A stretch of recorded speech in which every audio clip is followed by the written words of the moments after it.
Confusion, caught behind এবং out. Tofail আহমেদের বলটা জিসান আলম খেলবেন নাকি ছেড়ে দিবেন, সেই ডিসিশনটাই যেন নিতে পারছিলেন না তিনি।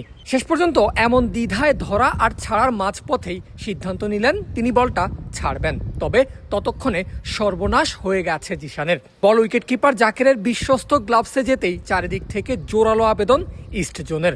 আম্পায়ার মোহাম্মদ কামরুজ্জামান কিছুটা সময় নিলেও আঙুল তুলে জানিয়ে দিয়েছেন আউটের সিদ্ধান্ত।